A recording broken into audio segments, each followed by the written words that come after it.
नमस्कार दोस्तों, स्वागत है आपका हमारे चैनल श्री भक्ति में।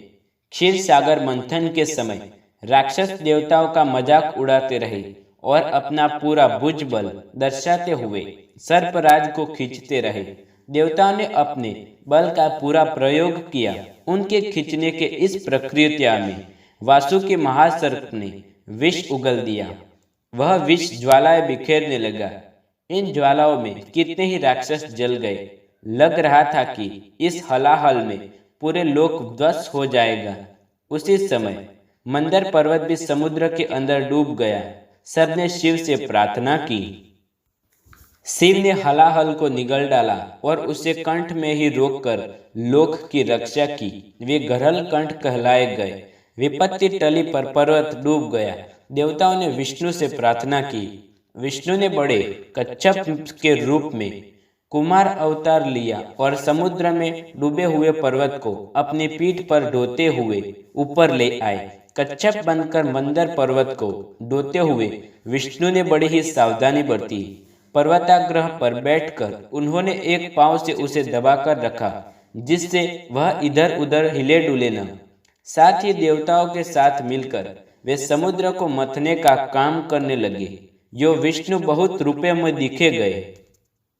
सागर मंथन का काम सुचारू रूप से चलने लगा। क्षीर सागर से चंद्र, लक्ष्मी, कल्पवृक्ष, कामधेनु, ऐरावत हाथी, उच्च श्रवा घोड़ा, सुर नामक नशा व उत्तेजना प्रदान करने वाले पेय और कितने ही पदार्थ उत्पन्न हुए। शिव ने कंठ के हलायल के ताप से उपशमन के लिए चंद्रमा को सिर पर धारण कर लिया और चंद्रशेखर बने।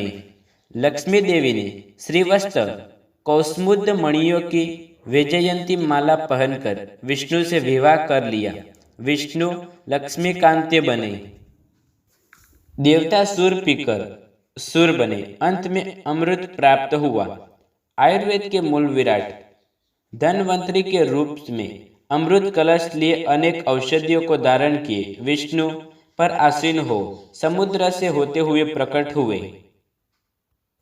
धन्वंतरी के हाथ में जो अमृत कलश था उसे राक्षस उड़ा ले गए और दावा किया कि यह हमारी है। राक्षसों और देवताओं में मुठभेड़ हो गई। जब दोनों के बीच यह छीना झपटी हो रही थी, तब मंत्र मुग्ध कर देने वाले जन्म मोहिनी वहां प्रत्यक्ष हुई। उसे देखकर राक्षस उस पर रिझ गए। मोहिनी ने राक्षसों से कहा, अमृत मुझे दो, मैं बांटूंगी। उसकी बातों में आकर राक्षसों ने कलश उसके सुपुर्द कर दिया। राक्षस एक तरफ बैठे तो देवता दूसरी तरफ।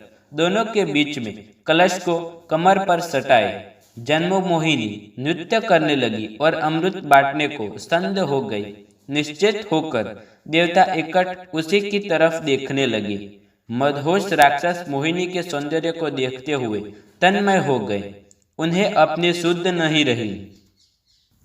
देवताओं को भी पहले यह ज्ञाता नहीं था कि आखिर यह मोहिनी है कौन, पर जब उन्होंने देखा कि वह देवताओं को ही अमृत पिला रही है और राक्षसों को छल कर रही है, तो वे जान गए कि मोहिनी कोई और नहीं बल्कि साक्षात विष्णु के रूप में रस रूप पधारे हैं। इसलिए वे चुपचाप अमृत पीते गए। जहाँ देवता निर्लिप्त होकर अमृत का सेवन करते हुए अमरथ पा गए थे, वहाँ दैत्यों ने जन्म मोहिनी के मायाजाल में फंसकर उन्मत्त होकर अमरवत को खो दिया। राहु नामक एक होशियार राक्षस ने जान लिया कि जन्म मोहिनी राक्षस को छल कर रही है। वह जल राक्षसी सिंहिका का पुत्र था, बड़ा ही मायावी था। जब उसने देखा कि सच्चाई बताने पर भी राक्षस सुनने और विश्वास करने की स्थिति में नहीं है, तो उसने स्वयं देवता का रूप धारण किया और देवताओं की पत्ती में बैठकर अमृत पी गया।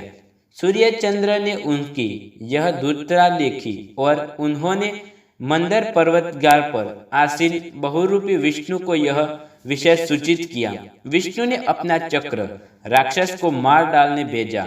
विष्णु के चक्र से बचने के लिए राहु ग्रहों में चक्कर काटता रहा और आखिर अंतरिक्ष में प्रवेश किया। चक्र ने वहां भी उसका पीछा किया और उसके सिर को धड़ से अलग कर दिया। अमृत की शक्ति में कारण सिर और धड़ सजीव ही रहे।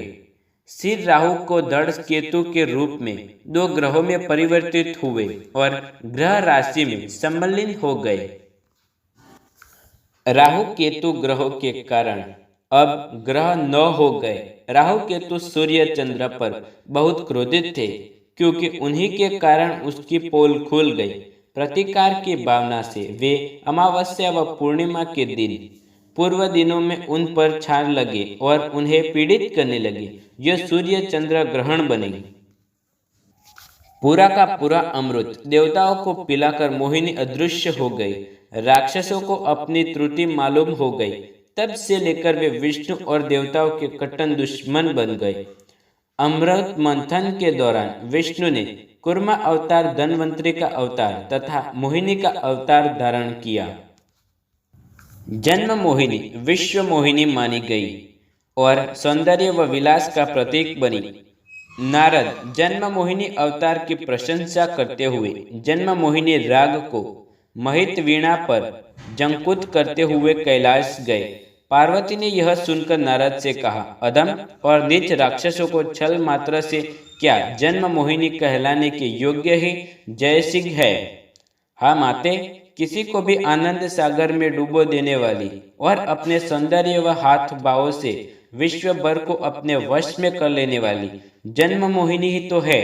कहते हुए नारद वहां से चले गए। पार्वती ने यह बात शिव से बताई। शंकर मुस्कुराते हुए चुप रह गए। बाद में पार्वती के साथ नंदी वाहन पर आसीन होकर वैकुंठ गए और विष्णु से कहा, तुम्हारे जन्म मोहिनी अवतार को देखने की मेरी तीव्र आकांक्षा है। इस उद्देश्य से यहाँ आया हूँ। संकट के निवारण के लिए कोई न कोई वेश धारण करना ही पड़ता है। तुम्हारे लिए भी यह बाएं हाथ का खेल है। विष्णु यो कहते हुए अर्तदान हो गए। इतने में ही शिव ने जन्म मोहिनी को थोड़ी दूर पाया। फूल ही गेंद और खेलते हुए गाते हुए देखा। शिव सब कुछ भूल गए और उसके पास गए, पर जन्म मोहिनी उनके हाथों में नहीं आई और वह विश्व आकाश में घुस गई। हाथ फैलाते हुए शिव उसका पीछा करने लगे।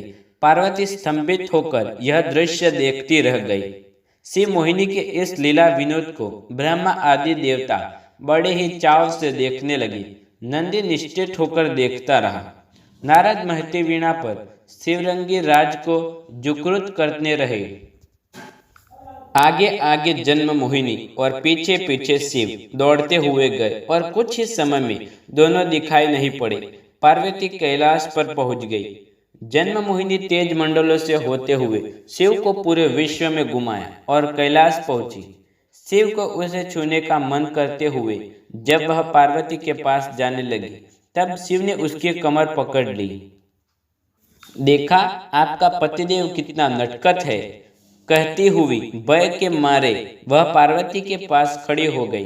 देखते देखते जन्म मोहिनी पार्वती के सम्मुख विष्णु के रूप में प्रकट हुई। आप विश्व मोहन जन्म मोहिनी केशव स्वामी है। यह सब कुछ शिव केशव लीला नाटक है।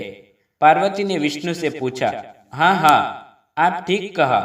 कहते हुए वीणा बजाते नारद वहां आए। जन्म मोहिनी और शिवरंगी नाम के हरिहर को लीलाओं के गान करते हुए तीनों लोक में विचरने लगे। शिव ने विष्णु से कहा, अमृत बुलाकर राक्षस तुम्हारे जिस जन्म मोहिनी रूप को निहारते हैं मग्न हो गए, उसी की प्रशंसा करता हूं मैं। रस पिपासा असुरों को धरोहर है। विष्णु ने मुस्कुराते हुए पार्वती से कहा, कहीं ऐसा न हो जब हमारी गंगा भविष्य में आकाश से पृथ्वी पर उतरने जा रही हो, तब तुम्हारे पतिदेव उसे कहीं तुम्हारी सौतन न बना ले। कहते हुए विष्णु वहां से अदृश्य हो गए। इसके बाद कालक्रम में विष्णु ने कदर्म प्रजापति देवहुनि का पुत्र बनकर कपिला अवतार लिया। बचपन से ही तपस्या करके ज्ञान संपन्न होकर कपिल महामुनि के नाम से प्रसिद्ध हुए। कपिल ने अपनी माता देवहूति को अनेक तत्वों का बोधन किया, जो संख्या योग के नामों से प्रसिद्ध हुए। जब कपिल महर्षि पाताल लोक में निर्विराम एक गुफा तपस्या कर रहे थे, तब पृथ्वी पर सागर सम्राट सौव अश्वमेघ यज्ञ करवा रहे थे। इंद्र के यज्ञ के अश्व को उस गुफा में छिपा दिया जिससे कपिल महर्षि तपस्या कर रहे थे। सागर के 1000 पुत्र घोड़े को खोजते हुए पाताल लोक में पहुंचे। वहां उन्होंने कपिल महर्षि की गुफा देखी। उन्होंने उन पर आरोप लगाया कि उन्होंने ही घोड़े की चोरी की है और उनका तप जप केवल ढोंग है। कपिल ने आंखें जब खोली तब सबके सब जलकर राख हो गए। उस भस्म राशियों पर विष्णुपाद रखे गए और स्वर्ग में मंदाकिनी की तरह प्रवाहित हो रही गंगा को पृथ्वी पर ले आने के लिए सागर के पपौत्र भगीरथ ने घोर तपस्या की और गंगा को प्रसन्न किया। साथ ही गंगा के वेग को सहन करने वाले शिव की तपस्या करके उन्हें भी प्रसन्न कर लिया। गंगा अवतरण के समय गंगा देवी को देखकर शिव उस पर मुग्ध हो गए और उसे अपने जटाजूट में कसकर बांध लिया। फिर भगीरथ की प्रार्थना पर उसे थोड़ी मात्रा में बहने दिया। गंगा भगीरथ के साथ गई और उसके पूर्वजों की भस्म राशियों पर प्रवाहित होकर उन्हें पुण्य लोक भेजा। परम शिव गंगाधर बने और यो गंगा पार्वती के सौत हुई। सनकनंदनादि मुनि कहलाए। जहनाले वाले सनक, सनंद, सत्यसुर, सनंत कुमार नामक 4 मुनि ब्रह्मा के मानस पुत्र हैं। सदा वे बालक ही बने रहते हैं। विष्णु भक्त में तत्पर होकर विष्णु का गुणगान करते हुए सभी लोगों में विचरते रहे। विष्णु के दर्शन करते हुए वे वैकुंठ गए। सब द्वारों को पार करते हुए विष्णु मंदिर के द्वार पहुंचे। विष्णु के ही रूप के जय विजय वहां के द्वार पर लोक है। उनके 4 हाथ थे। उन हाथ में चक्र, शंख, गदा व अभय मुद्राएं है। उन दोनों में मुनियों से कहा कि यह अंदर जाने का समय नहीं है। तब सनक सनंदों ने कहा, विष्णु दर्शन के लिए हमारी दृष्टि में कोई समय असमय नहीं होता। कहते हुए उनकी परवाह किए बिना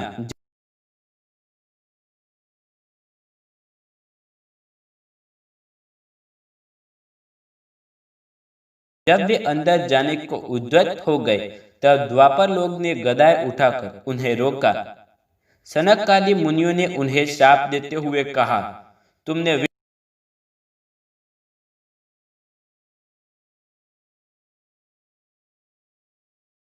विष्णु द्वापर लोग बने रहने की योग्यता नहीं है। राक्षस होकर जन्म लोगे। यह कोलाहल सुनकर द्वार खोलते हुए विष्णु लक्ष्मी समेत वहां आए। जय विजय ने